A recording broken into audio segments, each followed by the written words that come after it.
I would say it's not an everyday occurrence that a goat is on a back porch, but here it seems like it's normal.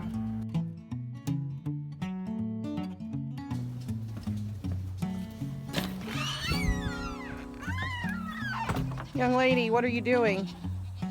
What do you think you're doing? Are my rose bushes good?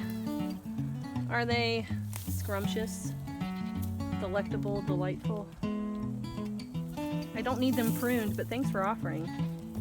One of these things does not belong. I'm not sure how it got in there.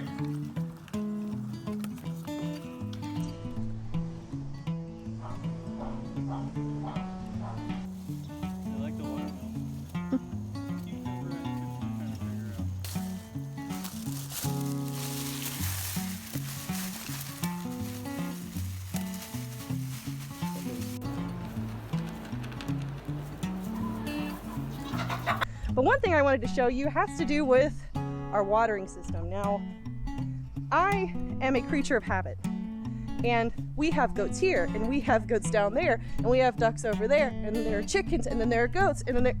You guys get the point. You get the point. There's a lot of animals, which means in the summertime when it's this hot, there's a lot of watering that I have to do before my chores can be done. And that means that I'm dragging about 150 to 200 feet of hose every day, every other day, depending on who needs water and when.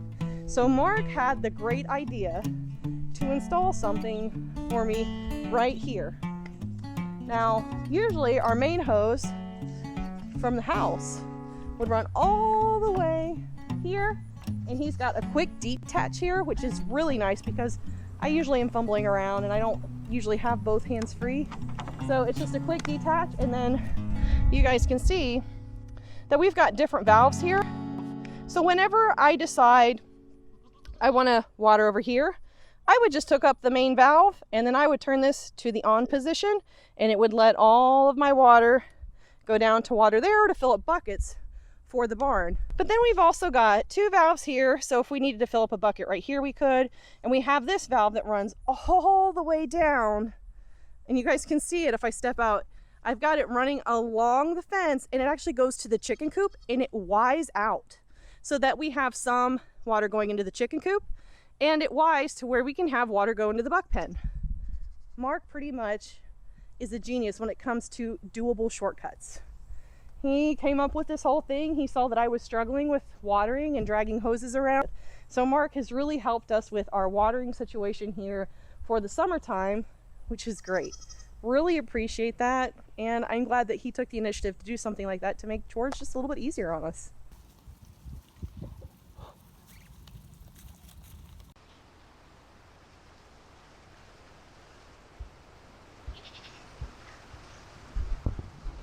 It may seem really weird to some people, but I love that every other year that the farmer plants corn instead of soybeans, because I get this nice privacy fence, and the sound of wind that comes across the agricultural lands of Indiana hits this corn, and it's ASMR for your soul. And I love being in with it.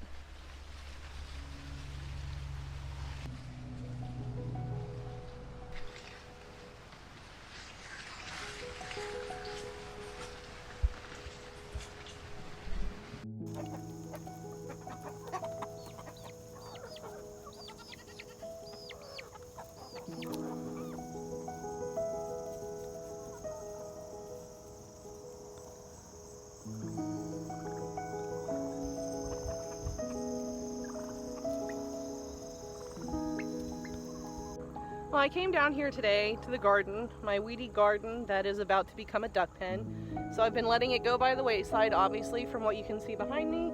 But the one thing that I have been taking really good care of are my jalapenos, because I'm very proud of my jalapenos. They always seem to volunteer for me. We love pickling them, canning them, wrapping them in bacon, putting cream cheese in them, putting them in the oven. And there's my pride and joy. I have no idea what would get in here and eat them because they're hot. Just by what I can see in here, like this area, the scratching, I'm wondering if my chickens got in here, but you guys can see like everything, all of them, all the way up to like the very tippy tops. So I do have like these guys that are probably gonna bounce back, so I might start watering them. But like, just look, they've eaten all the peppers, like all the way. We got little baby ones. You can see they ate that one all the way up to the top. I am so downtrodden over this. It's like one of the very few things in my garden that I was still pretty proud of, and like, yeah, still doing the gardening thing this year. The yellow pear volunteers are doing pretty good. Everything else I'm just kind of maintaining as it comes up. I'll have some tomatoes that'll come up soon. I have kajaris over here that I think will probably still do something. So I've got like this one, and there's this little one right here. So hopefully I'll get to taste those this year, but between that and no rain for like the last 3 weeks, the garden's looking pretty pitiful. I haven't volunteered to do much to it because I know it's moving, so I feel like I probably should have just moved it in the spring and just called it quits on a garden this year. But it's just like embedded in me. It's embedded like in my soul to have a garden. And this year just didn't work out that way. Got a little sunflower trying to grow in what was the strawberry patch. Really, guys? You getting over here and eating my onions too? Jeez, I guess I'll just go ahead and harvest these onions.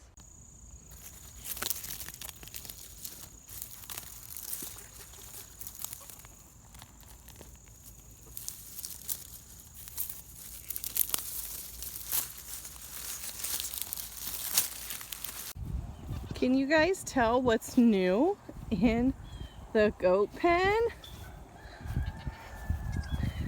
What's new, Sonny? Do you like it? They got all these new tires.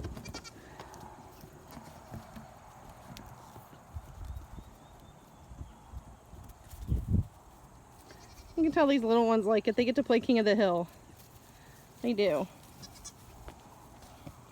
So I actually have better plans than just this for these tires.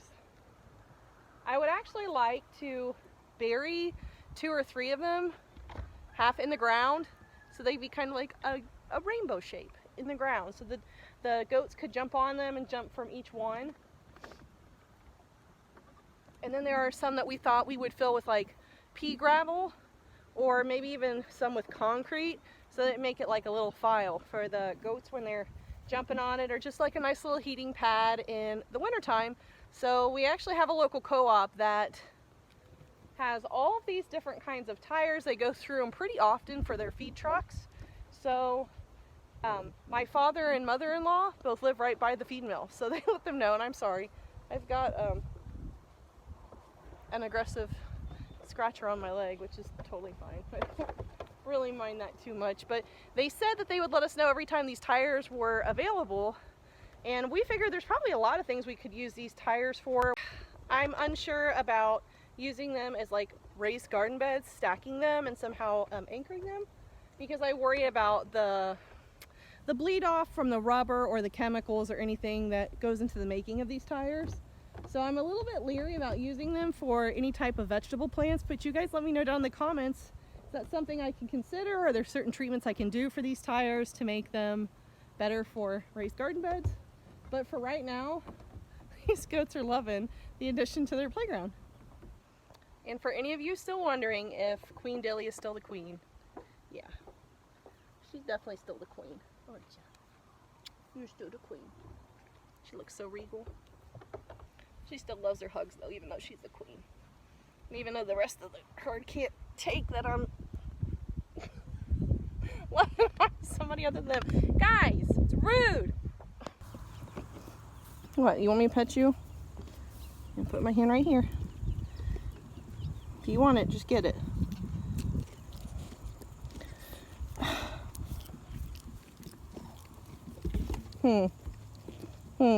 Opal.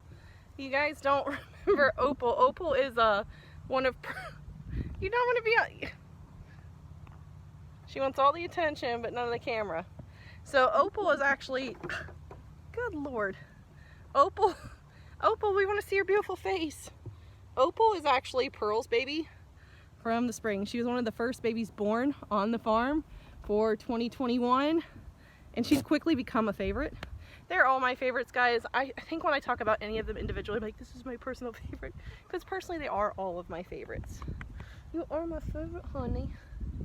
She's a good girl. She's a good girl. You see the goat on my shirt? No goats, no glory. Amen to that. Mwah. There's Miss Molly. Doesn't seem to be able to get out of the tire. I think I should name her Porcupine. That rail of hair on her back is always up on end.